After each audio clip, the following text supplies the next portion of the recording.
Kako ostati svoja kada si toliko toga drugima? Kad uzmete od svega toga pomalo što ja jesam u svojim ulogama, dobijete mene celu. Iako su to univerzalne stvari, vrlo je specifičan način kako baš ja se u tim ulogama ostvarujem. Koliko vremena treba se provede sa detetom, koliko puta treba da ima seks u partnerskom odnosu da bi bio dobar. Koliko sam ja, a koliko sam ja od ono što mi je nametnuto.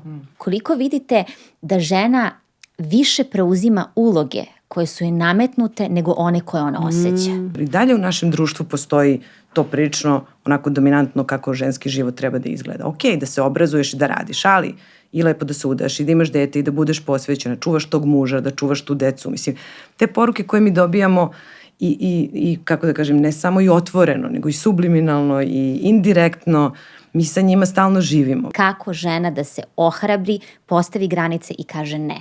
Da li žene više beže od konflikta? To je najčešće kad mi pričamo o seksu sa devojčicama da ne ostane trudna. Pa se oko seksa onda napravi čitav taj strah. Mnoge žene ne doživljavaju orgazam zato što im je toliko jako utisnuto to da ako budeš imala seks ostaćeš trudna. I sad kako ona se opusti kad ima seks, znači nema te zaštite koje će nju da opusti. Želim da čujem kada ste vas dve poslednji put rekle dosta i kako je to izgledalo. Znači ima majke koje bukvalno, posebno one mame sa bebama, sad satima slušaju podcaste, čitaju knjige, radim na sebi, stvaraju si dodatan pritisak, jer onda u praksi, ja ne znam kako. Rad na sebi je iskustvo. Šta od ovoga je nešto što ja istinski želim, a što mi je nametnuto? Šta znači potpuno ja?